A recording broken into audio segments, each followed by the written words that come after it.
रायपुर के science college मैदान में पहली बार 5 और 6 अक्टूबर को सैन्य प्रदर्शनी का आयोजन किया जाना है। इस कार्यक्रम में मुख्यमंत्री विष्णुदेव साय और आर्मी के बड़े अधिकारी शामिल होंगे। इस आयोजन का मुख्य उद्देश्य प्रदेश के युवाओं के लिए भारतीय सेना के शौर्य, पराक्रम, क्षमता और ताकत से परिचित होने का महत्वपूर्ण अवसर होगा। इस कार्यक्रम को लेकर Raipur collector Gaurav Singh Aman Anand brigadier defence ने प्रेस वार्ता कर कार्यक्रम की जानकारी मीडिया से साझा की। सैन्य प्रदर्शनी में युद्धक टैंक T-90 सहित बहुत से ऐसे आधुनिक उन्नत सैन्य उपकरणों को प्रदर्शित किया जाएगा जिसका उपयोग सेना दुश्मनों पर विजय प्राप्त करने में करती है। इस प्रदर्शनी में जाबाज सैनिक para jumping, khukri dance, dare devils, motorcycling, riding और घुड़सवारी का भी प्रदर्शन करेंगे।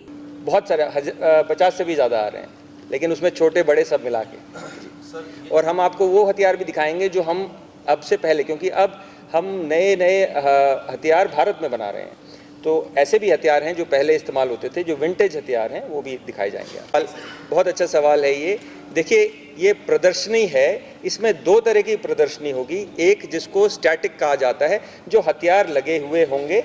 इसमें थोड़ा रिस्ट्रिक्टेड एरिया होगा, क्योंकि बहुत ज़्यादा भीड़ एक साथ अलाउ नहीं की जाएगी, लेकिन आपको बताया जाएगा, छूने दिया जाएगा, फ़ोटो खींचने दी जाएगी, ये सब किया जाएगा। लेकिन ये एक डिसिप्लिन के तहत होगा, और मैं चाहूँगा कि आपके माध्यम से ये सभी समझें कि बहुत ज़्यादा भीड़ किसी भी जगह ना करी जाए। दूसरा जो है डायनेमिक डिस्प्ले होगा, जैसा कि कलेक्टर साहब ने आपको बताया। उसमें हरकत किस प्रकार से की जाती है, मोटरसाइकिल के माध्यम से आप एक बहुत ही रोचक क्रिया देखेंगे जिसको डेयर डेविल मोटरसाइकिल डिस्प्ले कहा जाता है। घुड़सवारी के बारे में आपको बताया। खुखरी डांस, हमारा जो गोरखा के जवान हैं वो खुखरी डांस करते हैं। आपने कल्चर की बात करी। सांस्कृतिक धरोहर जो है फौज में, आपको ये तो एक छोटा सा नमूना हम दिखाने जा रहे हैं, लेकिन अगर आप फौज में आएंगे आप देखेंगे कि हमने पूरे भारत की संस्कृति को बहुत अच्छे से संभाल के रखा हुआ है। तो और भी बहुत तरह के कल्चरल प्रोग्राम्स हैं जो हम सब तो नहीं दिखा पाएंगे आपको, पर एक डायनेमिक प्रोग्राम होगा। स्पेशल फोर्सेस वो होती हैं जो फ़ौज में भी ऐसे हाईली ट्रेंड सिपाही होते हैं, ट्रुप्स होते हैं, जो कि दुश्मन के इलाके के पीछे जाके दुश्मन को पीछे से हताहत करते हैं, तो वो भी आपको दिखाए जाएंगे। छत्तीसगढ़ का जो आम जनमानस है वो सेना के दिन प्रतिदिन की गतिविधि कैसे सैन्य ऑपरेशन करते हैं, कौन कौन से उपकरणों के साथ करते हैं, सैनिक सामान्य क्षेत्र में आकर कैसा महसूस करते हैं, इन सब चीज़ों से एक और अवगत हों।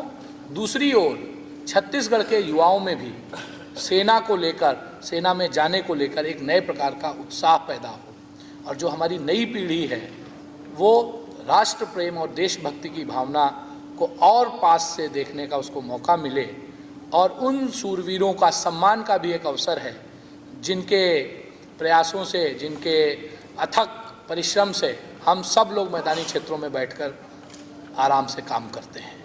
तो ये 2 दिन का कार्यक्रम है। 5 तारीख को प्रातःकाल 9:30 से 10 बजे के बीच इसका उद्घाटन का सत्र होगा।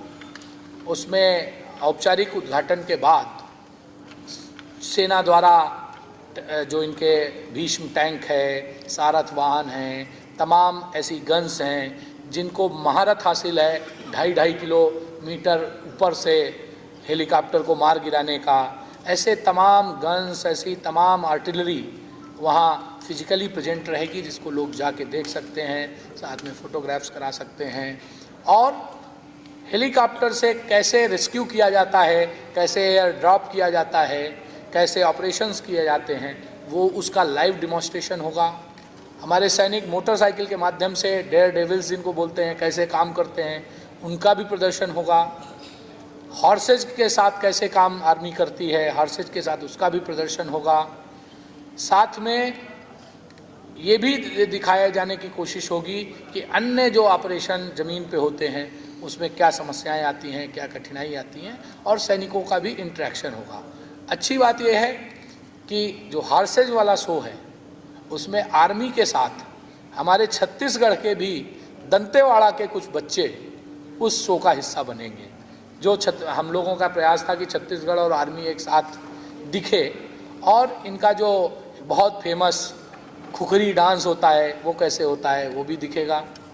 इनके बैंड्स कैसे काम करते हैं, उन बैंड्स का भी म्यूजिकल कंसर्ट होगा, उसका भी कार्यक्रम है।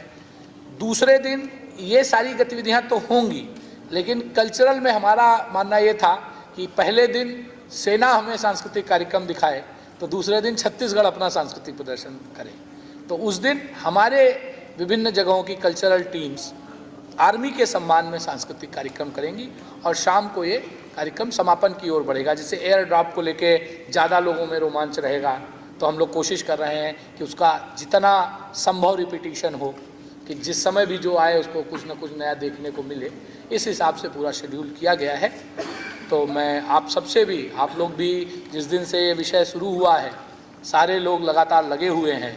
और मुझे अभी कुछ मीडिया जर्नलिस्ट बता रहे थे कि सर बाकी जब हम सूचनाओं को फ्लैश करते हैं तो उसकी व्यूवरशिप कम होती है, लेकिन इस कार्यक्रम को जब हम डाल रहे हैं तो हमारी व्यूवरशिप बहुत ज़्यादा हो रही है। इसका मतलब है कि आम आदमी सेना को लेकर कितना संवेदनशील है और राष्ट्रभक्ति की भावना से उत्प्रोत है, वो आपकी व्यू से पता चल रहा है। तो मुझे लगता है कि जिस दिन ये कार्यक्रम होगा उस दिन रायपुर और आसपास के लोग भारी मात्रा में इस कार्यक्रम में आएंगे।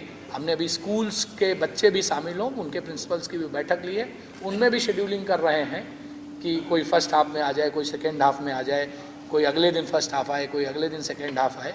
और कुछ प्रमुख स्थान जहाँ से लोगों का आना जाना होता है, रेलवे स्टेशन, बस स्टैंड, वहाँ पर हम लोग निःशुल्क बस की भी व्यवस्था इन 2 दिन में करेंगे, जिससे कि ज़्यादा से ज़्यादा लोग इस सुविधा का लाभ ले सकें। और जो लोग भी आएंगे उनके लिए पानी, नींबू पानी, चाय, बिस्किट की भी व्यवस्था गेट पर ही रहेगी, जिससे अगर 2-3 घंटे वो अपना समय बिताएं तो उन्हें कोई परेशानी न हो। इस पूरी व्यवस्था में राज्य सरकार तो है ही, कुछ PSUs हमारे साथ हैं, जिनमें से जो हमारे स्पॉन्सर के रूप में भी काम कर रहे हैं, जिनमें Bhilai steel plant, SECL, NTPC और स्टेट बैंक ऑफ इंडिया, ये 3-4 बड़े ऑर्गेनाइजेशंस हैं जो अच्छे स्पॉन्सर के रूप में इस कार्यक्रम में हमारे साथ हैं। कुछ बैंकिंग संस्थाएं और भी स्पॉन्सर के रूप में हैं, NCC के लोग और जो NSS के लोग हैं, पूर्व सैनिक संघ, सैनिक कल्याण बोर्ड, ऐसी तमाम संस्थाएं हमारे साथ इस पूरे कार्यक्रम में काम कर रही हैं। और हमारे जितने भी माननीय जनप्रतिनिधि हैं उन सब का इस पूरे कार्यक्रम में सहयोग और उनका प्रोत्साहन मिल रहा है। आप सब मीडिया के दोस्त भी लगातार लगे हुए हैं, आप सब भी धन्यवाद के पात्र हैं। इसके बाद अगर आपका कोई स्पेसिफिक प्रश्न होगा तो हम लोग